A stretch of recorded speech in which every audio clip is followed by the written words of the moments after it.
हा बजेट फक्त कागदावरचे आकडे नाहीत, तर हा बजेट ठरवतो एक महिला स्वतःचा व्यवसाय सुरू करू शकेल का, एका स्टुडंटला त्याचं फ्युचर सिक्युअर वाटेल का, आणि महागाईत सर्वसाधारण माणूस तग धरू शकेल का, त्याच्याबरोबरच जर आजारी पडलो तर उपचार परवडतील का. तर आजच्या व्हिडिओमध्ये आपण युनियन बजेट 2026 आणि 2027 मधील 3 अत्यंत महत्वाच्या विषयांवर सविस्तर चर्चा करणार आहोत.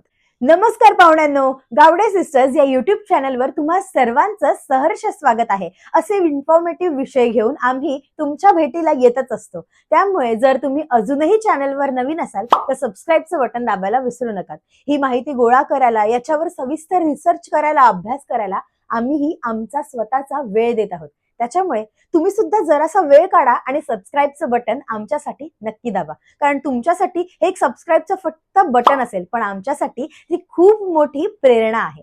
त्यामुळे प्लीज सबस्क्राईबर्स.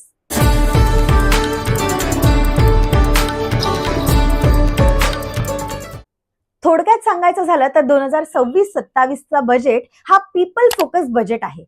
सरकारचा प्रयत्न असा आहे की कर प्रणाली स्टेबल ठेवून सोशल सेक्टर्स मध्ये जास्त गुंतवणूक करायची, मिडल क्लासवरती डायरेक्ट बर्डन वाढू नये आणि त्याच्याबरोबरच इसेन्शियल गरजा महाग होऊ नयेत यावर विशेष लक्ष दिलेलं दिसत आहे.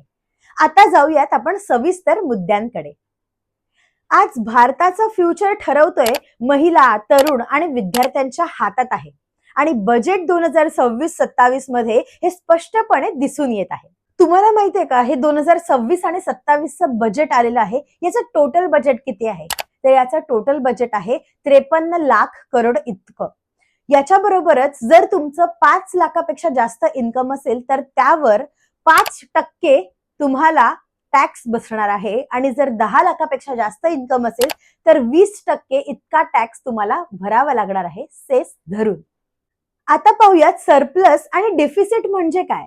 तर सरप्लस म्हणजे सरकारकडे जास्त पैसे उरतात. आता उदाहरण देऊन बघूयात.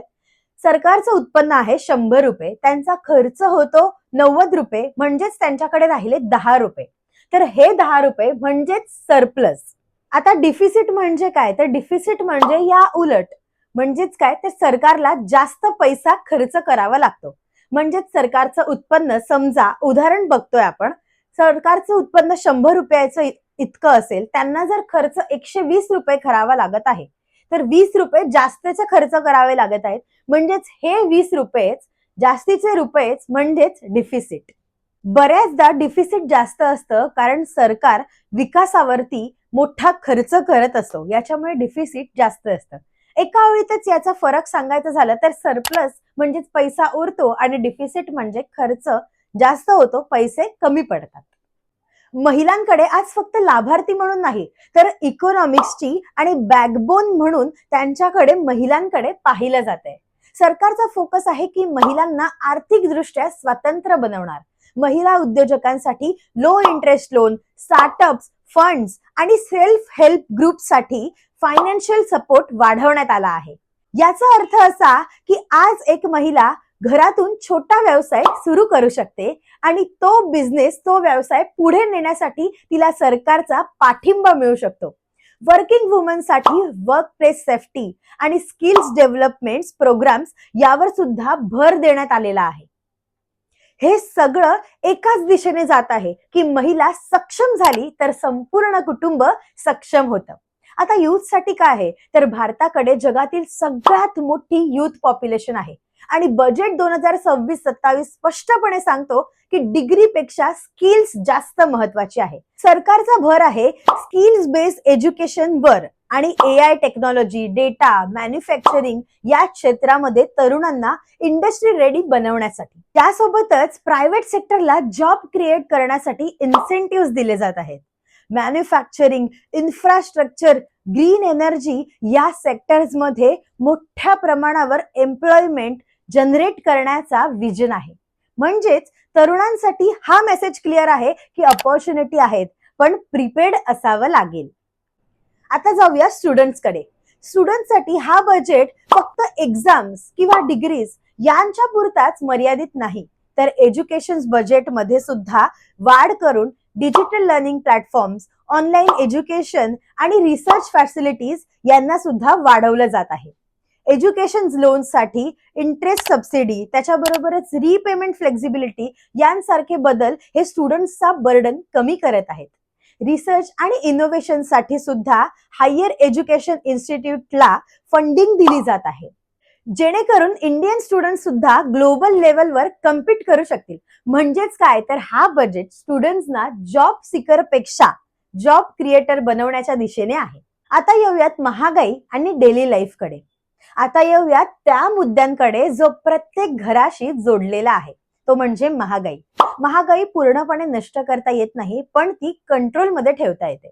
बजेट 2026-27 मध्ये सरकारचा प्रयत्न हा आहे, इसेन्शियल वस्तूंवर अचानक प्राइस हॅक होऊ नये, सप्लाय चेन सुधारण्यावर, ऍग्रीकल्चर सपोर्टवर आणि त्याच्याबरोबरच स्टोरेज फॅसिलिटीज वाढण्यावर लक्ष दिलं जात आहे.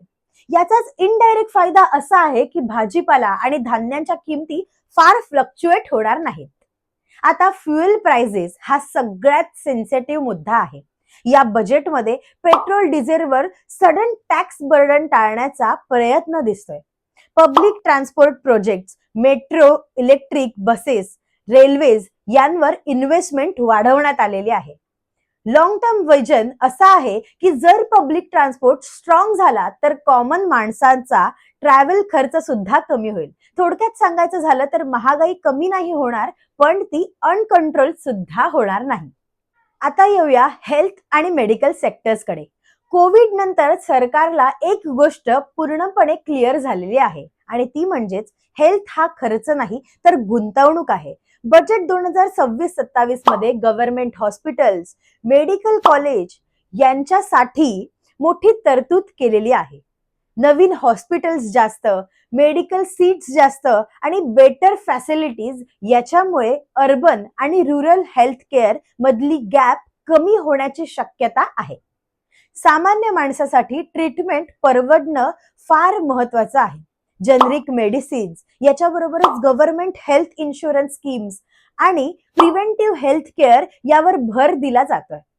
आज आजार झाल्यावर खर्च करण्यापेक्षा आजार होऊच नयेत यावर फोकस वाढवलेला आहे. मेडिकल सीट्स वाढवून डॉक्टर्स, नर्सेस आणि त्याच्याबरोबरच मेडिकल स्टाफ यांची कमतरता भरून काढण्याचा प्रयत्न आहे. हेल्थ सेक्टरमध्ये एम्प्लॉयमेंट अपॉर्च्युनिटीज मोठ्या प्रमाणावर तयार होणार आहेत. आता म्हणजेच काय तर health sector is equal to service plus job plus security.